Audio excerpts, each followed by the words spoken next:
Hello friends, बाल मंदिर के इस YouTube चैनल पर मैं नितिन शर्मा एक बार फिर आपका हार्दिक स्वागत करता हूं। लास्ट क्लास के अंदर हमने नया चैप्टर शुरू किया था, वो है डी और एफ ब्लॉक के तत्व। ठीक है, आज हम इसके अंदर पहले मैं आपको बता रहा हूं कि जो डी ब्लॉक के तत्व हैं जिन्हें हमने नाम दिया था संक्रमण तत्व। तो संक्रमण तत्व के मुख्य गुणधर्म क्या होते हैं, मतलब मैं ये कह रहा हूं 3D 4D 5D और 6D श्रेणी जो है ना, इन श्रेणी के तत्वों के अंदर क्या क्या गुणधर्म प्रदर्शित किए जाते हैं, तो वो मैं यहाँ पर एक छोटे से पॉइंट के रूप में लिख रहा हूं। जैसे सबसे पहला गुण है इसका धात्विक प्रकृति। कौन सा है? धात्विक प्रकृति। अब धात्विक प्रकृति के बारे में आप जानते हैं कि धातु के गुण इसके अंदर पाए जाएंगे, और धातु के गुणों का मतलब ये हुआ कि इनके अंदर गलनांक, क्वथनांक, है ना। दूसरा आप बता सकते हो विद्युत के प्रति चालकता, यानी विद्युत के प्रति क्या होंगे? चालक। और ऊष्मा के भी क्या होते हैं? चालक होते हैं। ऊष्मा के भी क्या है? चालक होते हैं, है ना। तो ये धात्विक प्रकृति इनके द्वारा प्रदर्शित की जाती है। कौन से? डी ब्लॉक के तत्वों के द्वारा या संक्रमण तत्वों के द्वारा। दूसरा इनका गुण है सबसे महत्वपूर्ण, वो है परिवर्तनशील। परिवर्तनशील ऑक्सीकरण अवस्था। ऑक्सीकरण अवस्था। ऑक्सीकरण अवस्था का मतलब ये हुआ कि ये संयोजकता जो है ना, वो एक से अधिक प्रकार की संयोजकताएं प्रदर्शित करते हैं। ऑक्सीकरण अवस्था का मतलब क्या हुआ? संयोजकता। एक से अधिक प्रकार की संयोजकताएं प्रदर्शित की जाती है। तीसरा इनका सबसे महत्वपूर्ण गुण आता है, वह है कि ये अंतराकाशी यौगिक, अंतराकाशी यौगिक और संकुल यौगिक का निर्माण करते हैं। अंतराकाशी का मतलब भी मैं आपको बताऊंगा। 10th ये 11th क्लास के अंदर मैंने हाइड्रोजन वाले पार्ट में भी बताया था कि हाइड्रोजन जो होती है वो अंतराकाशी यौगिक के निर्माण के लिए भी उत्तरदायी मानी जाती है। संकुल यौगिक का मतलब होता है उप सहसंयोजक बंध से मिलकर बने हुए यौगिक जो होते हैं उन्हें हम संकुल यौगिक के अंतर्गत लेते हैं। ठीक है। चौथा आता है कि यह जो होते हैं एक तो दर्शाते हैं चुंबकीय गुण। कौन से? चुंबकीय गुण प्रदर्शित करते हैं।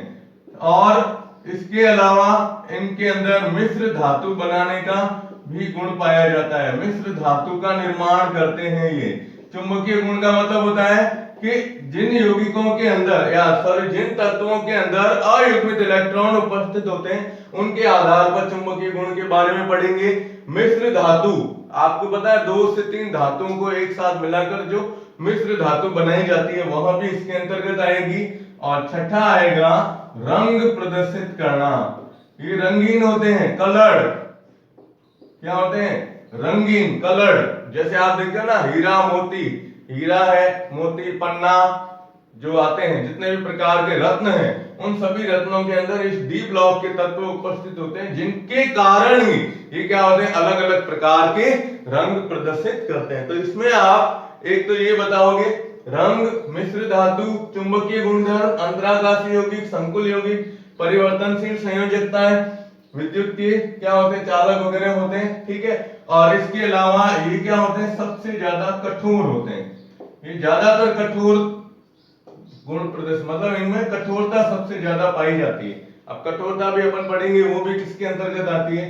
धात्विक प्रकृति के अंदर। तो ये तो क्या है? सामान्य गुणधर्म है किसके? संक्रमण तत्व में पूरे डी ब्लॉक की बात कर रहा हूं। ठीक है। और अब अपन जो शुरू करने जा रहे हैं वह है प्रथम संक्रमण श्रेणी, जो अपन ने 3D कक्षक 3D श्रेणी जो ली है। 3D श्रेणी के यौगिकों में क्या गुणधर्म होते हैं? ठीक है। तो देखो आप आज अपन इसमें शुरुआत कर रहे हैं। ये 3D श्रेणी की बात कर रहे हैं अपन। 3D श्रेणी, है ना, 3D श्रेणी के अंतर्गत आती है। तो यहां अपन लेते हैं सामान्य गुणधर्म, या ये कह सकते हैं सामान्य गुण। अब सामान्य गुण कौन कौन से होते हैं? तो इसमें टोटल 9 गुणधर्म है। कितने हैं? 9 गुण हैं। इसमें पहला अपन लेते हैं अभी, पहला है परमाणु त्रिज्या, या अपन साथ में कह सकते हैं परमाणु आकार। क्या कहते हैं, परमाणु आकार। ठीक है, अब इसके अंदर देखो आप 3D श्रेणी है। 3D श्रेणी के अंदर हमने शुरुआत की थी यहां से, जैसे अपना पहला तत्व था स्कैंडियम। स्कैंडियम के बाद चलो इसको थोड़ा बड़ा लिख देता हूं, स्कैंडियम, टाइटेनियम, वेनेडियम, फिर क्रोमियम, फिर मैंगनीज, फिर आयरन, फिर कोबाल्ट, फिर निकल, उसके बाद कॉपर, और फिर क्या आता है, जिंक। ये 10 तत्व है ना। और ये क्या है, आवर्त सारणी में यूं चलते हैं अपन। आवर्त सारणी में बाएं से दाएं चलने वाली स्थिति यानी क्या है, आवर्त है। ये आवर्त के अंदर पाए जाते हैं, बाएं से दाएं चलना यूं।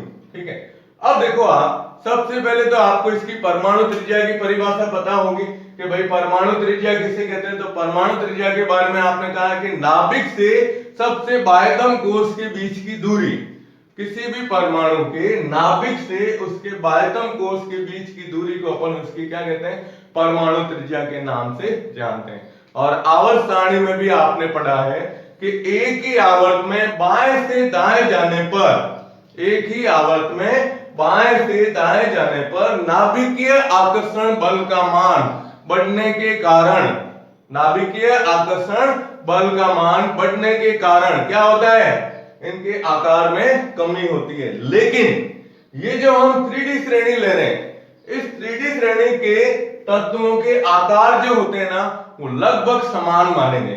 ठीक है, अब मैं इसका आपको रीजन बताता हूं। देखो सबसे पहले हम शुरुआत करेंगे स्कैंडियम से क्रोमियम तक। इसमें क्या है, अलग अलग 3 भाग बताए गए। स्कैंडियम से क्रोमियम तक चलो, फिर आगे बढ़ते हैं मैंगनीज से निकल तक, 2 भाग, और तीसरा भाग वापस आएगा कॉपर और जिंक। ये अब देखो 3 श्रेणियां बताइए। आपने पढ़ा है नाभिकीय आकर्षण बल, तो यहां ये कहा जाता है कि स्कैंडियम से क्रोमियम तक ये स्थिति बताई गई है। नाभिकीय आकर्षण बल, नाभिकीय आकर्षण बल का मान जो होता है, नाभिकीय आकर्षण बल का मान, ठीक है, परिरक्षण प्रभाव, ये भी बता रहा हूं अभी, परिरक्षण प्रभाव से अधिक, परिरक्षण प्रभाव से क्या होता है, अधिक होता है। पहली ये इस स्थिति के अंदर आपको बताना है। इसीलिए परमाणु आकार में कमी होगी। क्या होगी, कमी। कहां से कहां तक होगी, तो आपको बताना है। देखो स्कैंडियम से क्रोमियम तक जाने पर नाभिकीय आकर्षण बल का मान परिरक्षण प्रभाव से क्या होता है, अधिक होता है। परिरक्षण प्रभाव 11th के अंदर आपको बताया था। परिरक्षण प्रभाव का मतलब ये है, देखो ये परमाणु का नाभिक है, ये पहला, ये दूसरा, ये तीसरा, जैसे ये K, L और M है ना। तो परिरक्षण प्रभाव का मतलब ये हुआ, यहां से लेते हैं अपन, कि ये जो सबसे बाह्यतम कोष है, ये है बाह्यतम कोष, ठीक है, और बाह्यतम कोष से जस्ट अंदर वाले इस कोष को उपांत्य कोष कहा जाता है। क्या कहा जाता है, उपांत्य कोष कहा जाता है। तो ये जो उपांत्य कोष है, इस कोष के इलेक्ट्रॉन जो होते हैं वह बाह्यतम कोष के इलेक्ट्रॉन पर प्रतिकर्षण लगाते हैं। क्या करते हैं, प्रतिकर्षण लगाते हैं। ध्यान रखिएगा कि उपांत्य कोष के इलेक्ट्रॉन द्वारा, उपांत्य कोष के इलेक्ट्रॉन द्वारा बाह्यतम कोष के इलेक्ट्रॉन पर प्रतिकर्षण बल लगने से, प्रतिकर्षण बल लगने से परमाणु के आकार में, परमाणु आकार में क्या होती है, वृद्धि होती है। आकार में वृद्धि होती है। इसी गुण को परिरक्षण प्रभाव या इस प्रभाव को परिरक्षण प्रभाव के नाम से जाना जाता है। तो वापस सुन लो, उपांत्य कोष के इलेक्ट्रॉन के द्वारा जब बाह्यतम कोष के इलेक्ट्रॉन पर प्रतिकर्षण बल लगता है तो ये क्या होगा, प्रतिकर्षण होते ये कक्षा क्या हो जाएगी, थोड़ी सी आगे बढ़ेगी।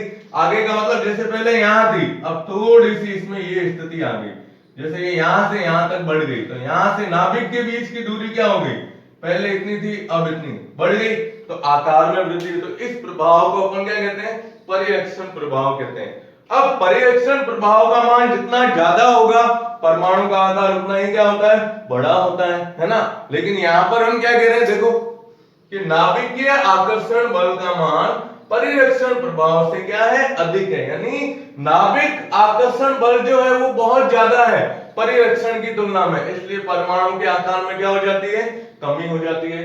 फिर हम आगे चलते हैं, यहां मैंगनीज से निकल तक, तो इसमें बताया है कि नाभिकीय आकर्षण बल, नाभिकीय आकर्षण बल और परिरक्षण प्रभाव, परिरक्षण प्रभाव क्या हो जाते हैं, बराबर हो जाते हैं। इन दोनों का मान क्या हो जाता है, बराबर। कहां से, मैंगनीज से लेकर निकल तक, इन दोनों के मान बराबर होने के कारण परमाणु आकार क्या रहता है, स्थिर रहता है। परमाणु आकार स्थिर रहता है, ये इसके अंदर बताना है आपको, यहां से यहां तक की स्थिति है। ठीक है, अब देखो पहले नाभिकीय आकर्षण बल का मान इससे अधिक हुआ, फिर दोनों का मान बराबर हो गया, और इन दोनों में आपको बताना है, किसके अंदर, कॉपर और जिंक के अंदर आपको ये बताना है कि इसमें परिरक्षण प्रभाव बढ़ जाता है, क्योंकि आकार क्या हो रहा है परमाणु का, ठीक है, इलेक्ट्रॉन की संख्या बढ़ने के कारण बढ़ रहा है। तो यहां आप बताओगे परिरक्षण प्रभाव बढ़ने से आकार में वृद्धि होती है, आकार में क्या होती है, वृद्धि होती है। तो ये पहला इसका कारण आपको बताना है। आपको ये बताना है कि परमाणु त्रिज्या या परमाणु आकार की जब बात की जाती है तो 3D श्रेणी के अंतर्गत हम ये लेते हैं कि टोटली अगर और अवर तीनों स्थितियों को अपन देखते हैं तो ये कहा जाएगा कि 3D श्रेणी में आवर्त में बाएं से दाएं जाने पर सभी परमाणुओं का आकार लगभग समान होता है, ज्यादा नहीं होगा, लगभग क्या होगा, समान होगा। ठीक है, तो ये आपको इसमें बताना है। पहली स्थिति स्कैंडियम से क्रोमियम तक की, दूसरी स्थिति मैंगनीज से निकल तक की, और तीसरी कॉपर से जिंक तक की। और ये जो छोटा सा डायग्राम बताया है ये आपको बताया है परिरक्षण प्रभाव के बारे में। ठीक है, तो क्या बताओगे, यहां से यहां तक परमाणु में कमी, आकार में मैंगनीज से निकल तक बराबर लगभग स्थिर, और कॉपर से जिंक तक क्या होता है, वापस आकार बढ़ता है। ठीक है, तो आप इसका स्क्रीनशॉट ले लो।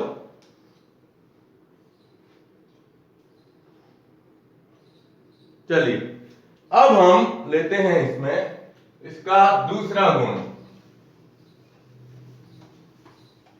सेकंड आता है, वो है आयनन एंथैल्पी या आयनन ऊर्जा के बारे में।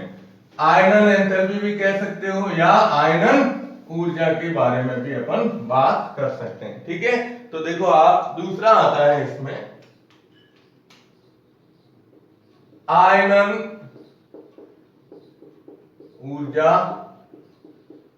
या आयनन एंथैल्पी, या जिसे अपन 11th में पढ़ा है, क्या पढ़ा है आपको याद है ना, आईपी, आयोनाइजेशन पोटेंशियल, यानी आयनन विभव।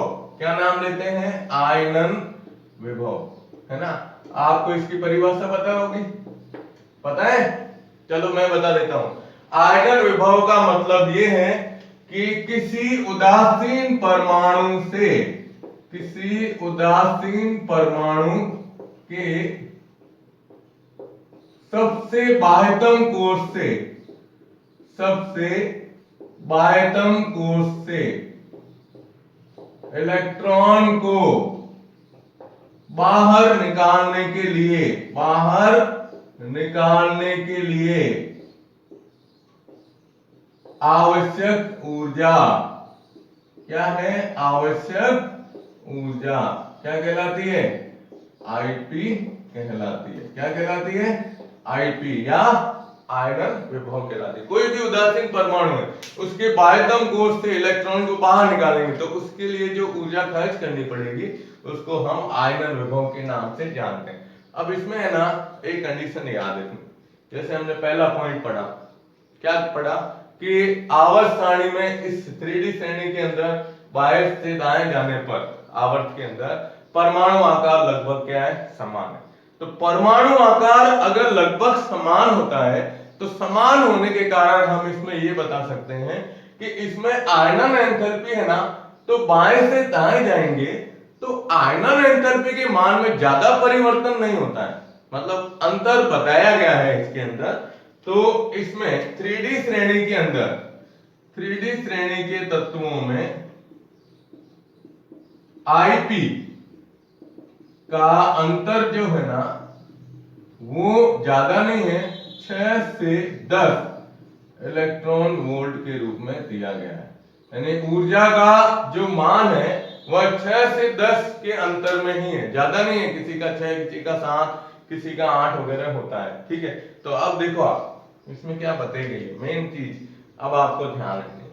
मेन चीज ये है कि जैसे आप कोई भी एक उदासीन परमाणु लेते हैं, ये उदासीन परमाणु, ठीक है, अब इस उदासीन परमाणु से एक इलेक्ट्रॉन बाहर निकाला, कितना? एक इलेक्ट्रॉन। तो एक इलेक्ट्रॉन बाहर निकालोगे तो ये किस में बदल जाएगा? M+ के अंदर एक इलेक्ट्रॉन बाहर निकाला तो एकल धनायन में बदला है। किस में बदला है? एकल धनायन में।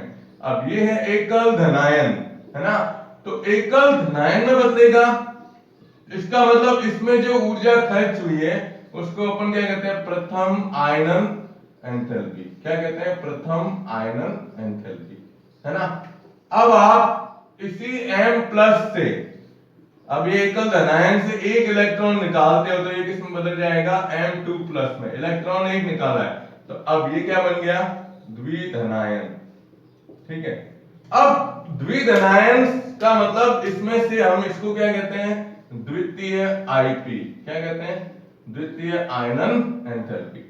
अब आप इस द्वितीय आयनन एंथैल्पी के हिसाब से द्विधनायन से एक और इलेक्ट्रॉन निकालोगे तो M3+ के रूप में निकलेगा। अब ये त्रिधनायन में बदला, है ना, तो यहां पर क्या आ जाएगा? तृतीय आईपी, तृतीय आयनन विभव।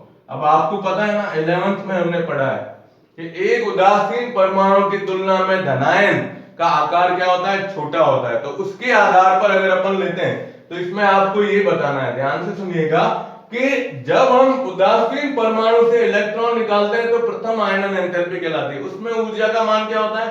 कम होता है। लेकिन जब एक एकल धनायन से इलेक्ट्रॉन निकालोगे तो ऊर्जा पहले से क्या चाहिए? अधिक खर्च करनी पड़ेगी, क्योंकि सिंगल से इलेक्ट्रॉन निकालने के लिए, यानी सिंगल ये M+ आयन का आकार उदासीन परमाणु से छोटा है, फिर इसमें से इलेक्ट्रॉन निकाला तो M2+ में बदला।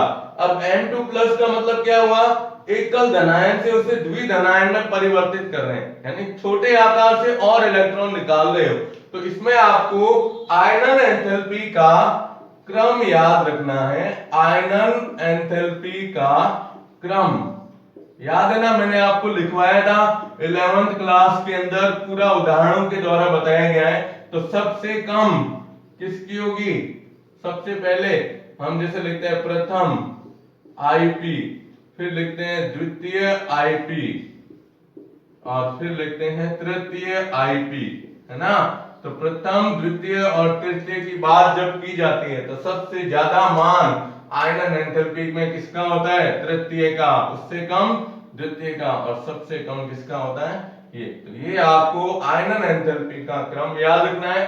ये इसलिए दिया है मैंने इसके अंदर कि इसमें इस श्रेणी के अंदर, है ना, कुछ तत्व ऐसे हैं जिनके इलेक्ट्रॉनिक विन्यास के आधार पर हम बताते हैं कि उनकी सेकंड आईपी का मान जो है ना वो अधिक होता है, उच्च होता है, क्योंकि सामान्य रूप से इन सभी तत्वों के अंदर, है ना, S2 विन्यास है। लेकिन जैसे अपन ने लिया है कॉपर और एक अपन ने लिया था क्रोमियम, तो क्रोमियम और कॉपर के अंदर एस कक्षक के अंदर एक इलेक्ट्रॉन उपस्थित है। कितना है?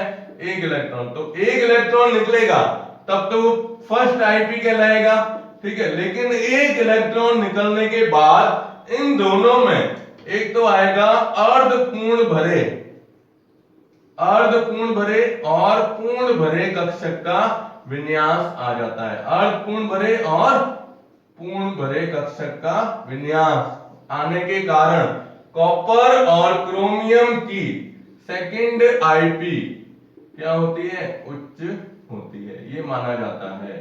ये आपको ध्यान रखना है। सवाल लिख दीजिएगा, मैं सवाल लिख रहा हूं कि क्रोमियम और कॉपर की सेकंड आईपी का मान उच्च होता है।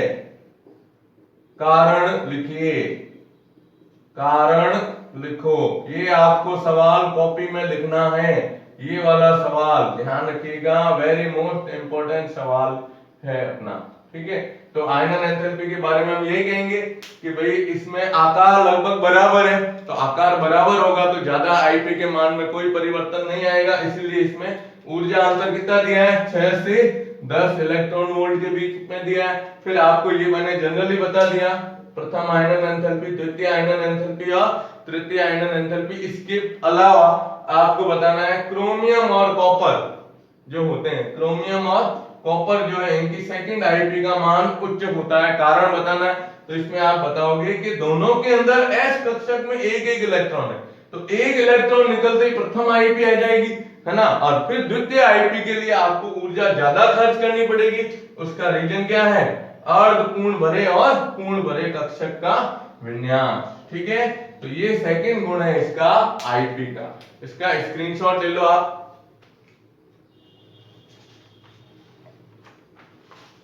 ठीक है, चलो अब अपन लेते हैं तीसरा गुण इसका। तीसरा अपन ले रहे हैं धात्विक गुण। तो जनरली आपको पता है कि ये 3D श्रेणी के जितने भी तत्व हैं ये सब क्या करते हैं? धात्विक गुण प्रदर्शित करते हैं। तो धात्विक गुणों के बारे में भी आपको बताना, धातु क्या होती है, धातु क्या गुण प्रदर्शित करती है। तो तीसरा हम लेते हैं धात्विक गुणधर्म या धात्विक प्रकृति।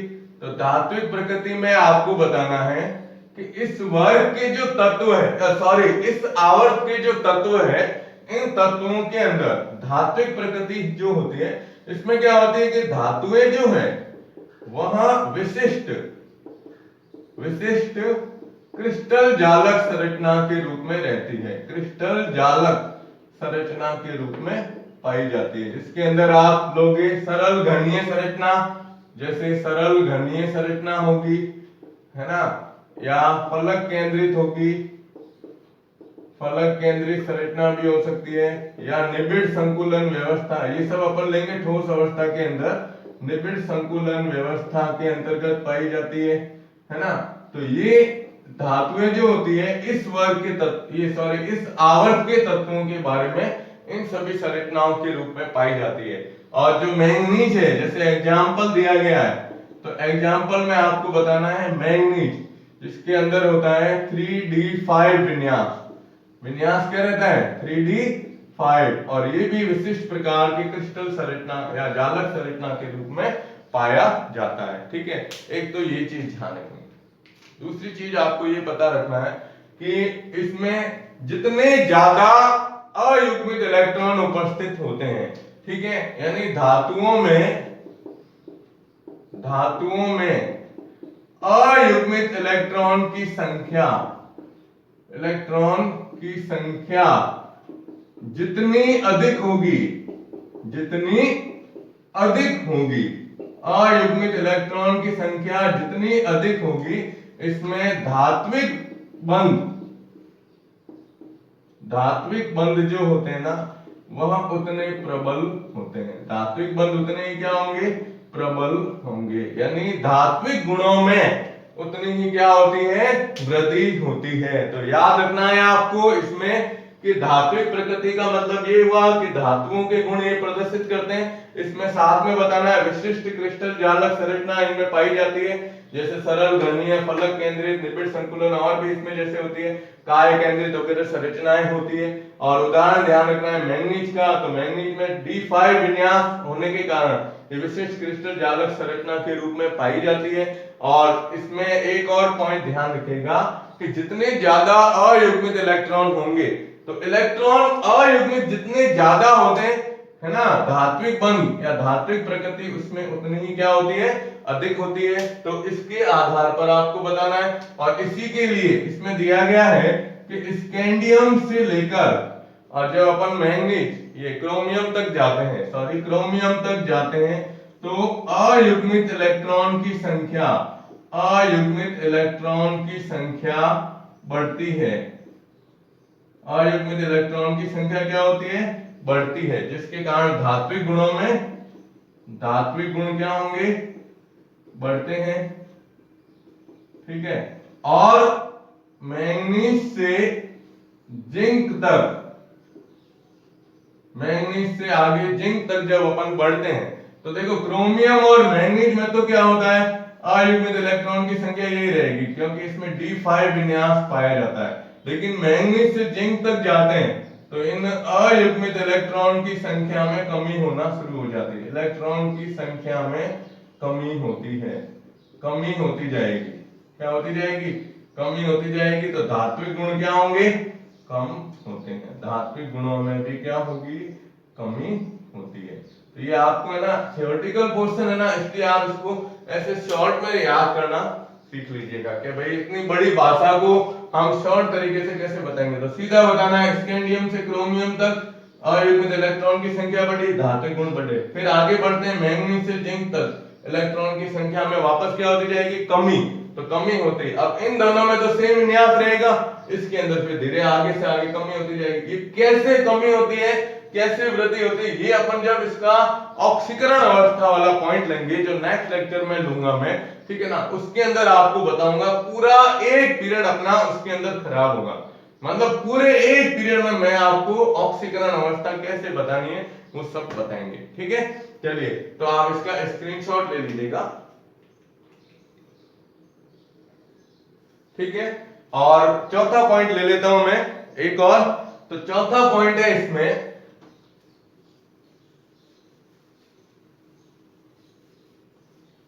उत्प्रेरक के बारे में आपने पढ़ा होगा, उत्प्रेरकीय गुण। चौथा पॉइंट आता है उत्प्रेरकीय गुण, उत्प्रेरक के बारे में। तो उत्प्रेरकीय गुणों में भी आपको बताना है कि ये जो तत्व है इस श्रेणी के, इस श्रेणी के तत्वों के अंदर क्या होता है, आंशिक डी कक्षक, आंशिक भरे डी कक्षक जो होते हैं वही उत्प्रेरकीय गुण के लिए उत्तरदायी माने जाते हैं। उत्प्रेरकीय गुणों के लिए उत्तरदायी, उत्प्रेरकीय गुणों के लिए,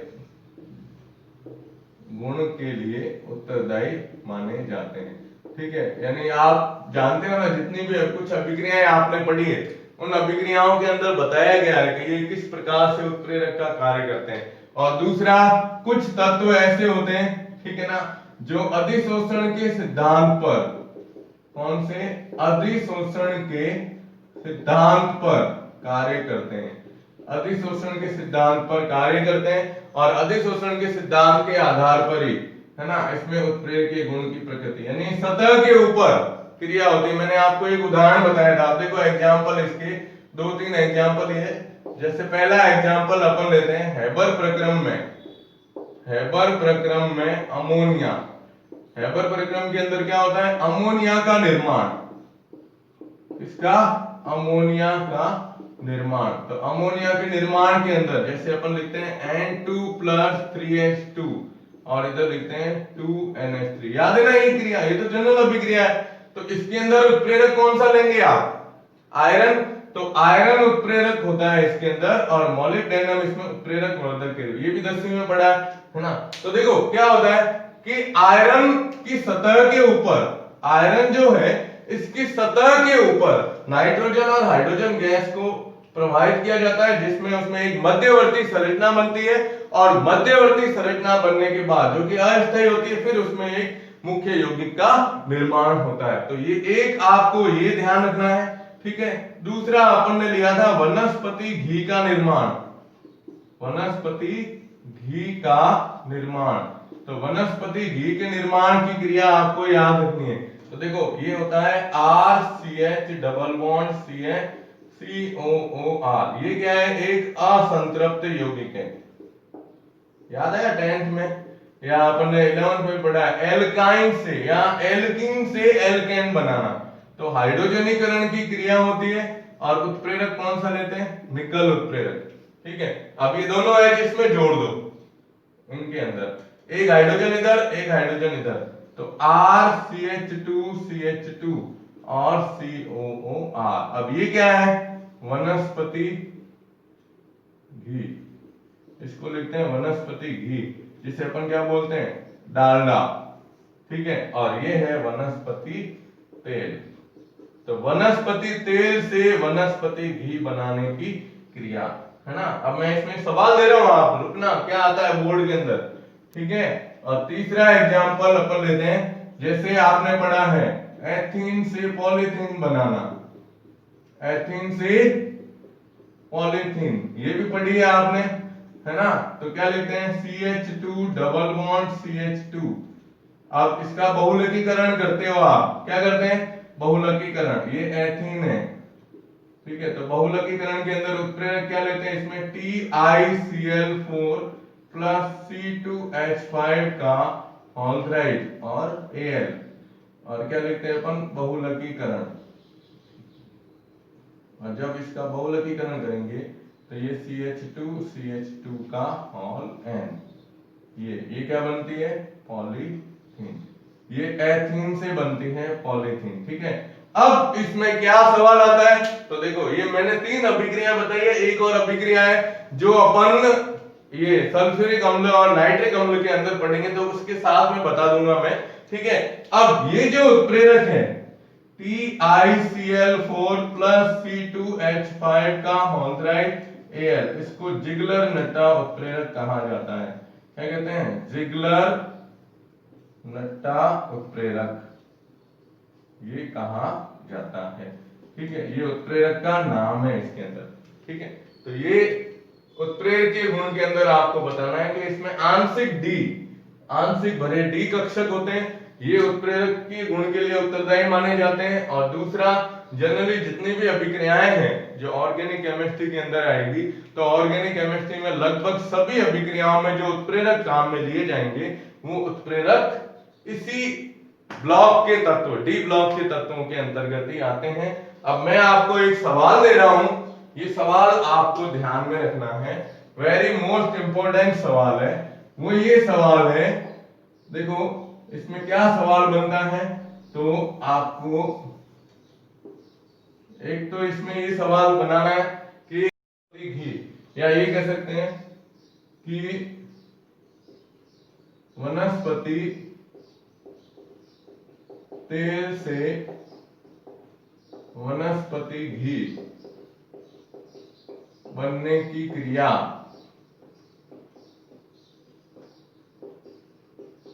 तथा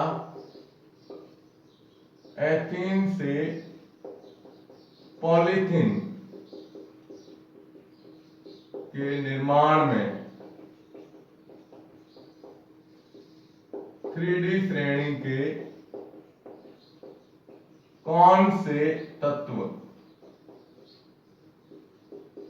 उत्प्रेरक के लिए या उत्प्रेरक में प्रयुक्त होते हैं, कौन कौन से तत्व या कौन से तत्व उत्प्रेरक के लिए प्रयुक्त होते हैं। तो देखो आपको बताना है, इसमें वनस्पति तेल से वनस्पति घी में कौन सा है, निकल उत्प्रेरक, और इसमें आपको बताना है टाइटेनियम, कौन सा, टाइटेनियम, ठीक है। तो ये चौथा गुण हो गया। तो आज 4 गुणधर्म लिए हमने। पहला गुण कौन सा, पहला लिया था परमाणु आकार, दूसरा आयनन एंथैल्पी, आयनन ऊर्जा, तीसरा धात्विक गुणधर्म, और चौथा उत्प्रेरकीय गुणधर्म, ठीक है। तो आप इसका स्क्रीनशॉट ले लीजिएगा।